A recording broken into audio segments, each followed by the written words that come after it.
इस्लामाबाद की एहतसाब अदालत के जज मोहम्मद बशीर ने बुशरा बीबी की 190 मिलियन पाउंड केस में जमानत कबल गिरफ्तारी की दरख्वास्त पर समाअत की, जिस सिलसिले में चेयरमैन PTI की अहलिया अदालत में पेश हुई। दौरान समाअत जज मोहम्मद बशीर ने इस्तफसार किया कि बुशरा बीबी के वारंट तो जारी नहीं हुए, तफ्तीशी अफसर कहाँ हैं, इधर खड़े हो जाएं। ये केस इंक्वायरी है या इन्वेस्टिगेशन की स्टेज पर है। इस मौके पर नैब प्रोसिक्यूटर सरदार मुजफ्फर अब्बासी ने कहा कि अभी गिरफ्तार करने के कोई ऑर्डर नहीं है। बुशरा बीबी के वकील ख्वाजा हारिस ने कहा कि ये केस अब इन्वेस्टिगेशन में तब्दील हो गया है, जबकि वकील इंतजार पंजोता ने कहा कि मुस्तकबिल से मुतालिक कोई जमानत दे दें। अदालत ने 190 मिलियन पाउंड स्कैंडल केस में बुशरा बीबी को गिरफ्तार न करने का हुक्म दिया है, जबकि समाअत के दौरान बुशरा बीबी हाजिरी लगाकर अदालत से रवाना हो गयी। दूसरी जानिब अदालत ने 190 मिलियन पाउंड केस में बुशरा बीबी की उबूरी जमानत की दरख्वास्त निपटा दी।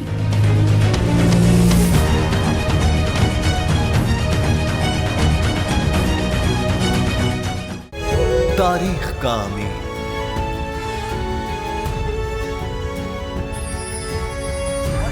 आजादी की अलामत,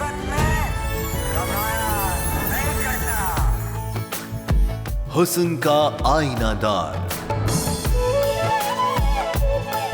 फिक्रो नजरिए की अक्कास, सरफराजी का गवाह, यानी हम सबका निगहबान पाकिस्तान।